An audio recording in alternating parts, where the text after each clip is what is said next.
Hey y'all, so what's up? I figured I'd take the opportunity to post another video while I'm in here anyway. Tell a story with it. Uh, hopefully, I got comb over going. uh, Going home tomorrow. That's the first top good news before story time. Going home tomorrow. The leg has been healing with IV antibiotics so far, and they're sending me home tomorrow on oral, so I don't even have to deal with the pick line or midline. Okay, story time. So meth is a brutal drug. Anybody, I don't even have to tell anybody. Everybody knows it's poison. Fucking rot you from the inside. Soul, body, everything will die. Teeth fall out, rot. Mine was from Coca Cola, literally.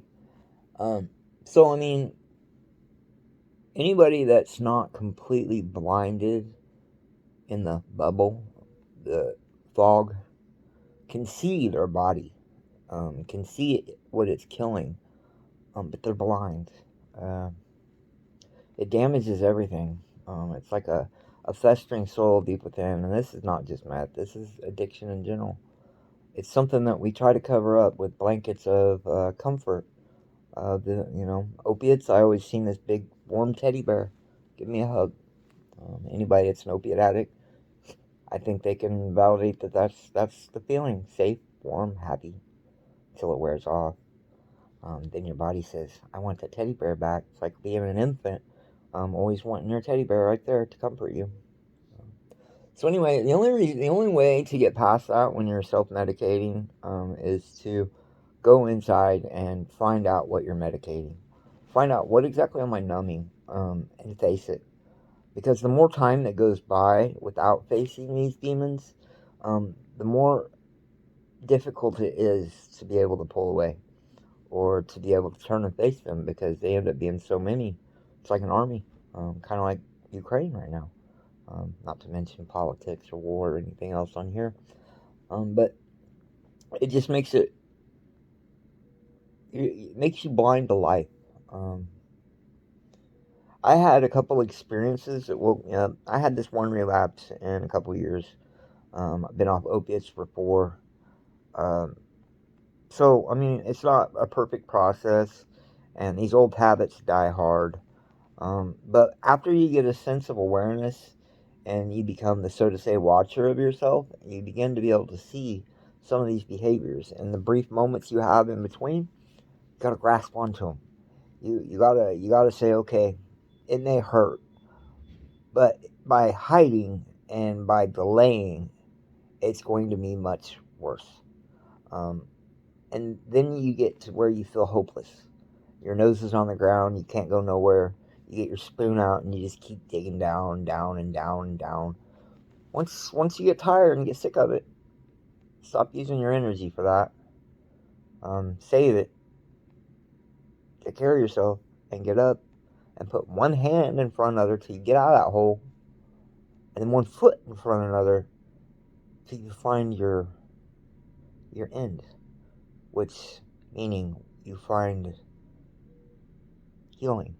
Um, in any situation, if we look hard enough, um, we can find something positive that can greatly, open our perception to finding more positive. When you get accustomed to only seeking the negative, you only find the negative in life, and you become blind to it, just like your pains. You become blind to all the beauty. That's family. That's love. That's comfort. That's safeness. So, I was gonna tell a story of my last true relapse on meth. I This is when I lost my foot, my original injury on it. I'd been up week plus. Um, I got tired of waiting for the cops, watching the cops, fearing that any moment the cops were gonna kick my door in for days. Don't think that doesn't cause personality issues, and that some of that stuff don't stick. It becomes a part of your personality traits. Basically, you mature having negative traits that just in turn get deeper and deeper and become a part of your code. You have to be able to go in, so to say, and be able to read the code. I won't go too far in the rabbit hole, but let's just go back to dig down.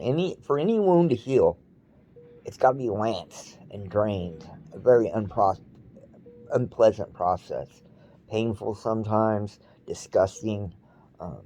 These are just things that you have to face after going so far down the hole. You know, but it's not hopeless. Anyway, I got tired of watching the cops, waiting for them, and I decided at 2 o'clock in the morning to go out with a buddy and go look for the cops. Screw it, I'm gonna go to where they're at. So load up, get in my chair, start driving down the road, and we're riding, and I hear something dragging, and I tell dude, is my catheter bag dragging? I don't want to run it over. No, man, no, there ain't nothing dragging. I don't see nothing. Carry on about another quarter block. So I said, man, something's dragging. He goes around. He says, oh my God, your foot. So a couple tweakers. We go home and decide to first aid the shit. Um, Joke. A few days later, it started smelling. Family came over and kind of got a little bit of reason through my head and got me to go to the hospital. By the time I got there, osteomyelitis had set in, and they had to amputate, clear up the foot. Here's it.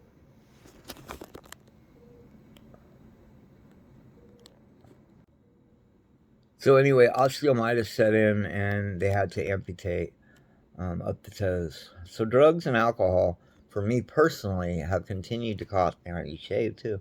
Have continued to cost me more and more of my body and my mind, and I've gotten to a point to where I'm tired of it. So, to all y'all, I hope you have a blessed day, and love and light to y'all. Peace out, trips out. Take care of yourself.